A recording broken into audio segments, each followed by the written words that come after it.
the big break came sometime after that. There they were now, the lads. Tom, God love him, God rest Tom, Paddy, Liam. Tommy Macon was with them in those years. They were playing the bar circuit, especially the Blue Angel in Greenwich Village, when suddenly the big break came along. It was better than a blessing from the Pope, the lads said, when they appeared on the Coast to Coast Ed Sullivan Show. It's somewhat ironic, but true, that the most popular Irish singing group in the 1960s, the Clancy Brothers and Tommy Macon, got their first break not in Ireland, but right here in America. Right now, they're rehearsing for their upcoming reunion concert to be given here in New York City. Liam, Tom, and Paddy Clancy, the three brothers from County Tipperary, and their friend Tommy Macon. 2 minutes to showtime. If you want to go to the toilet, it's too late now. Under him a blunderbuss from underneath her cloak, for a young friend on the moor. The counties of Tipperary and Armagh, the thrilling voices of the Clancy Brothers. Now with this loaded blunderbuss, Tommy Macon had 1961, the Ed Sullivan Show. 100 pounds was offered for his apprehension there. So he went horse and saddle to the mountains did repair. Dead young Brennan on the moor.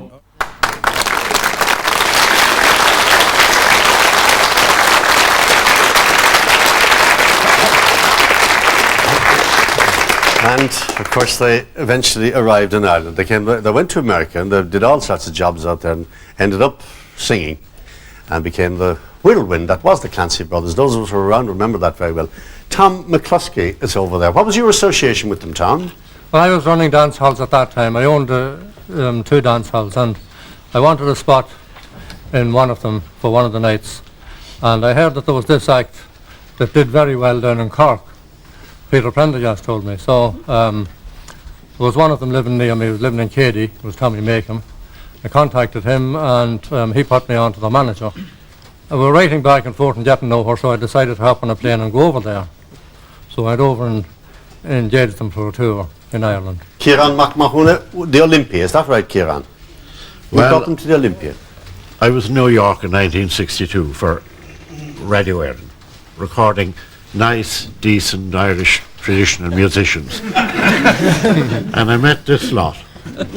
And they dragged an innocent boy like me down to Greenwich Village and all that scene. And we had great times. And then that year you had a concert in Carnegie Hall. And I was there. And then I went to Chicago where they were also in it. And then Liam said, could we come back home and be recognized? So we organized a concert in the Olympia. And that was sold out. And another one for the following Sunday. Then I remember bringing it down to Kilorgland and to Cork, we went to the around the Prendergast. country. Yeah, And, That was 60, what year is that? 62. 62. A lady who graced the stage in those years and delighted us all is sitting beside Kieran. Who else but his wife, Dolly McMahon, had been away.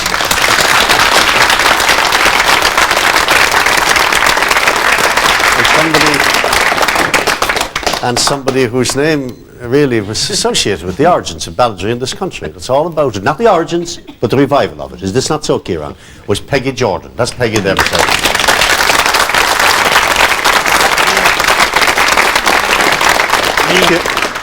Peggy Jordan's house, everyone was welcome. It was an open house for musicians, and still is. And she's one of the great ladies of Irish Dublin. Music. Absolutely. Do you remember the night, Peggy, tell me about the night in the Green Cinema, I seem to remember. Pete Seeger and Ewan McCall. Ewan McCall and Peggy Seeger. Peggy Seeger and Ewan McCall. And they were supposed to be the stars. But Liam and Luke were both staying at my house, you see, and the two of them were sitting in my drawing room playing away and singing away. And then we decided, good God, it'd be great if they sang on the concert. And they did, and they took the roof off the house. It was wonderful, wonderful.